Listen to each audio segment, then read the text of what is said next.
finally happened. This year, I dressed up as the Mad Hatter for Halloween. If you're interested in seeing how I put my costume all together, then keep on watching. Starting things off with the incomparable Mad Hatter hat and the supplies I used to make it.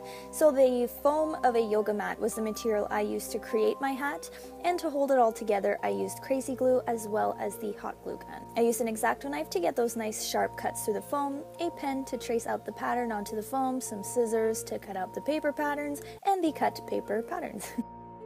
Once you've traced out all the patterns, it'll look something like this. The pattern I followed to make this was created by Chris from the YouTube channel Lost Wax. If you're interested in seeing a full in-depth tutorial on how to make this hat and where to buy his pattern, I'll link his video in the description box down below. His instructions are detailed, super easy to follow, and so worth the buy because the outcome is super impressive, if I do say so myself. Once you start cutting out your patterns, make sure you have a cardboard like I used here or something underneath the foam acting as a barrier to save the surface of whatever you're cutting on, because look at this damage. And these are the hat pieces all cut, laid out, and in the order they'll be glued. Once you've glued them all together, you get this beautiful hat. Now, I didn't stop there. I jazzed mine up to make it a little bit more Mad Hatter-esque, as you can see here. I finished off the hat by adding 2 coats of dark green acrylic paint and tying in a light pink similar scarf to his.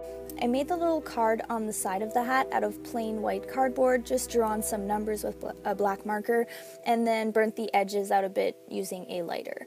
The little golden stick was made by gluing a crochet hook to the back of a golden button, and then I just added 2 long beautiful brown feathers, and that is it. Hat completed.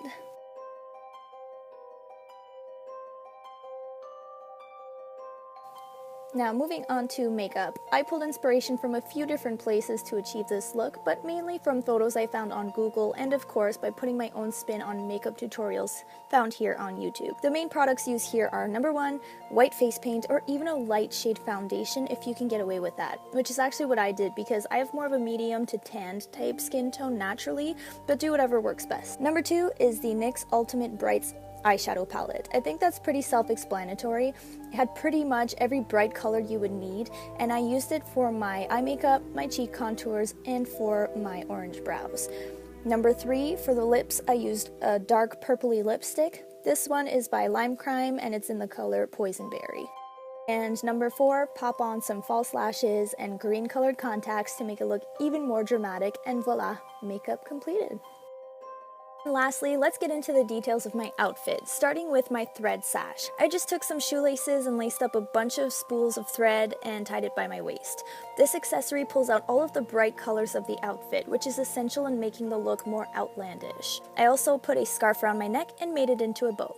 For the top of the outfit, I wore a striped dress shirt. I also cut up a green vest, just keeping the front trim, and sewed it to my jacket using an orange thread. My pocket watch is made with a clock bracelet charm, and I glued it in a locket, and then I just attached some braided wire to resemble a chain and pinned it inside my pocket. For the shoes, I just wore some brown booties that I paired with some black sheer tights and brown knee-high socks. For the bottom, I chose a black ruffled skirt to put more of a feminine spin on the outfit, and then I just tucked in a pink scarf on the one side and a purple one on the other side to imitate the fabric he carries in his jacket. I purchased my wonderful wig off of Amazon. I am so pleased with the quality and color of this one. Again, if I can find it, I'll link it down below. All of the clothing pieces I'm wearing in this costume were purchased from Value Village.